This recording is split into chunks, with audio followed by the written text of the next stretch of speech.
Helen of Helen of Sparta എന്നൊക്കെ പറയുമ്പോൾ നമ്മൾ വീരാരാധനയോടുകൂടി ചില വീഡിയോകൾ അവരുടെ നോക്കിയിരുന്നു പോകുന്ന ടൈപ്പിലുള്ള വീഡിയോകൾ കണ്ടിട്ടുണ്ട്.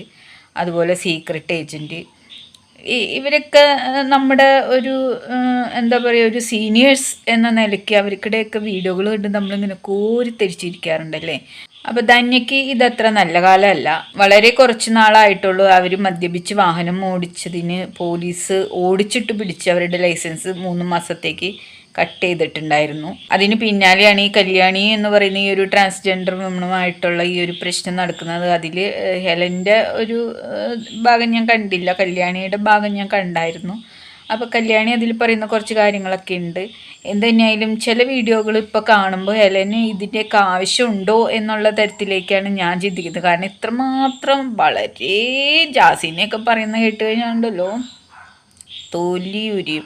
അമ്മാതിരി ഇവിടെ ഇരുന്നിട്ട് അവിടെ ഇരുന്ന് ജാസിയും പറയുന്നുണ്ട്, ഇവിടെ ഇരുന്ന് ഹെലൻ്റെ മാക്സിമം എഫേർട്ട് എടുത്തിട്ട് പറയുന്നുണ്ട്. എന്നിട്ടും എനിക്ക് മനസ്സിലാവാത്ത ഒരു കാര്യം, നമ്മളെപ്പോലുള്ളവരെ ഇങ്ങനെയൊക്കെ പറയുന്നതിൻ്റെ പേരിൽ പലരും പുച്ഛിച്ച് മാറ്റി നിർത്തുമ്പോൾ ഹെലനെയൊക്കെ സെലിബ്രിറ്റി ആയിട്ട് ആൾക്കാർ പൊക്കിക്കൊണ്ട് എടുക്കുന്ന ഒരു കാഴ്ച കാണുന്നുണ്ട്. ഇത്രയും സബ്സ്ക്രൈബേഴ്സുള്ള ഷെഫീന ബീബീനെ വരെ ആളുകൾ ഇപ്പോഴും കുറ്റം പറയുന്നു. പക്ഷെ ഹെലനെ ഒന്നും എല്ലാവരും എന്തിൻ്റെ ഏജിൻ്റെ അടിസ്ഥാനത്തിലാണോ എന്ന് എനിക്ക് അറിഞ്ഞുകൂടാ. പക്ഷെ എന്നെയും റെസ്പെക്റ്റ് ചെയ്യുന്ന ചില യൂട്യൂബേഴ്സൊക്കെ ഉണ്ട് കേട്ടോ, ഇല്ലയെന്ന് ഞാൻ പറയുന്നില്ല.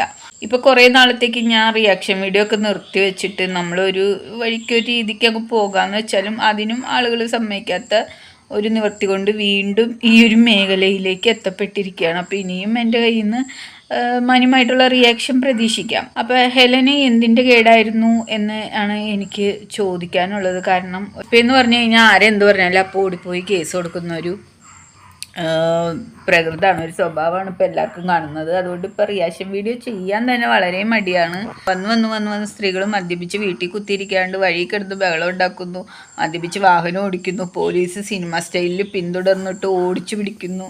ഇപ്പോൾ സ്ത്രീകൾ ഇത്തരം കൊച്ചു കൊച്ചു കുസൃതികളിലേക്കൊക്കെ മാറി തുടങ്ങിയിട്ടുണ്ട്.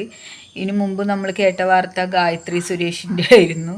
ജാസിനെ പറയുന്നു, ജാസി ഇങ്ങോട്ട് പറയുന്നു, കല്യാണിയെ പറയുന്നു, കല്യാണി അങ്ങോട്ട് പറയുന്നു, ഇങ്ങോട്ട് പറയുന്നു. അങ്ങനെ മൊത്തം എല്ലാവരുമായിട്ട് അടിപ്പിടി പൊടി പൂരം എന്ന് വേണം പറയാനായിട്ട്. നമുക്ക് വിമർശിക്കാനുള്ള അവകാശമുണ്ട്. അപ്പോൾ വിമർശിക്കുമ്പോൾ നമ്മൾ കുറച്ചും കൂടി മാന്യമായ രീതിയിൽ, ഞാനും സഭ്യതയുടെ കതിർവരമ്പുകൾ വിട്ട് വിമർശിച്ചിട്ടുള്ള ആളാണ് കേട്ടോ. പക്ഷെ ഞാനത്ര നല്ല പിള്ള ചമയൊന്നുമല്ല. സഭ്യതയുടെ അതിർവരമ്പ് നമ്മൾ വിട്ടുപോകും ചില ഘട്ടങ്ങളിൽ. അതെന്ന് പറഞ്ഞാൽ അപ്പുറത്തുനിന്ന് അതുപോലത്തെ റിയാക്ഷൻ വരുമ്പോൾ നമ്മൾ പറഞ്ഞു പോകും. അപ്പോൾ കുറച്ചും കൂടി നമ്മൾ ആലോചിച്ചിട്ട് പറയുക. ആലോചിക്കാണ്ട് വന്നിരുന്നു തോന്നിയത് ഇതൊക്കെ വിളിച്ചു പറഞ്ഞു കഴിഞ്ഞാൽ ഇതുപോലെ. പക്ഷെ ഹെലനെന്നൊക്കെ പറഞ്ഞു കഴിഞ്ഞാൽ കുഴപ്പമില്ല. ഇത് വേലിയിലിരിക്കുന്ന ഇതിനെ എടുത്തിട്ട് നമ്മുടെ ഇതിൽ വെക്കുന്ന പോലെയുണ്ട്. വല്ല കാര്യമുണ്ടോ? അതാണ് എനിക്ക് ചോദിക്കാനുള്ളത്. എന്തുതന്നെയായാലും വരാനുള്ളത് വഴി തങ്ങില്ല. അത് ഓട്ടോറിക്ഷ വിളിച്ചിട്ടായാലും വരും എന്ന കാര്യത്തിൽ സംശയമൊന്നുമില്ല. വന്നത് ഇനി അനുഭവിക്കുക എന്നല്ലാണ്ട് വേറെ നിവൃത്തിയൊന്നുമില്ല. ഇതിനു മുമ്പ് കേസെടുത്തത് ജാൻമണിക്കെതിരെ, പ്രധാനമന്ത്രിക്കെതിരെയുള്ള പ്രതികരണത്തിനായിരുന്നു ജാൻമണിക്കെതിരെ കേസെടുത്തിട്ടുള്ളത്. ഇവരൊക്കെ പ്രമുഖരാണ്. അഖിൽമാരാരിനെതിരെ കേസ് വന്നിട്ടുണ്ട്. അപ്പോൾ ഇവരൊക്കെ ഇത്രയും പൊസിഷനിൽ നിൽക്കുമ്പോൾ ഇവർക്കെതിരെയൊക്കെ കേസ് വരുമ്പോൾ നമ്മളൊക്കെ വെറും ചീള് കേസുകൾ എന്നല്ലേ പറയാൻ പറ്റുള്ളൂ. ഞാൻ വീണ്ടും പ്രതികരണ വീഡിയോ തുടങ്ങി മക്കളെ. എന്നെക്കൊണ്ടാവും പോലെ പറ്റാവുന്നത് ഞാനും പറയട്ടെ. മാസങ്ങളോളം ഞാൻ വായടച്ച് മിണ്ടാണ്ടിരുന്നു, ഒന്നും ശ്രദ്ധിക്കാതെ ഇരുന്നു. ഇനിയും മിണ്ടാണ്ടി നിന്നിട്ട് കാര്യമില്ല. ഞാനും എൻ്റെ സ്ഥിരം റിയാക്ഷൻ തുടങ്ങിയിട്ടുണ്ട്. അപ്പോൾ എല്ലാവരും കയറി ചാനൽ സബ്സ്ക്രൈബ് ചെയ്യുക, സപ്പോർട്ട് ചെയ്യുക. ഇവിടെ എന്തൊക്കെയോ നടക്കുന്നു, നമ്മളതൊന്നും ശ്രദ്ധിക്കുന്നുണ്ടായിരുന്നില്ല. നമ്മൾ വേറൊരു ലോകത്തായിരുന്നു. അപ്പോൾ ആ ലോകത്തുനിന്ന് ഞാൻ താഴേക്ക് ഇറങ്ങി വന്നു. അതുകൊണ്ട് വീണ്ടും ഇതൊക്കെ ശ്രദ്ധിച്ചു തുടങ്ങി. മറ്റുള്ളവരെ പറയുമ്പോൾ, പ്രത്യേകിച്ചും ട്രാൻസ്ജെൻഡർമാരെയൊക്കെ പറയുമ്പോൾ കുറച്ചും കൂടി സൂക്ഷിക്കണം.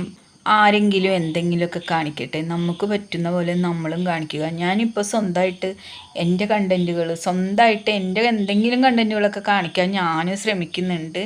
പോരാത്തതിന് റിയാക്ഷൻ വീഡിയോ പിന്നാലെ വരുന്നുമുണ്ട്. അപ്പോൾ എനിക്കിപ്പോൾ ഇഷ്ടം പോലെ സമയമാണ്. എനിക്കിനി മറ്റുള്ളവരുടെ കാര്യം നോക്കണ്ട, ഒന്നും ടെൻഷൻ അടിക്കണ്ട.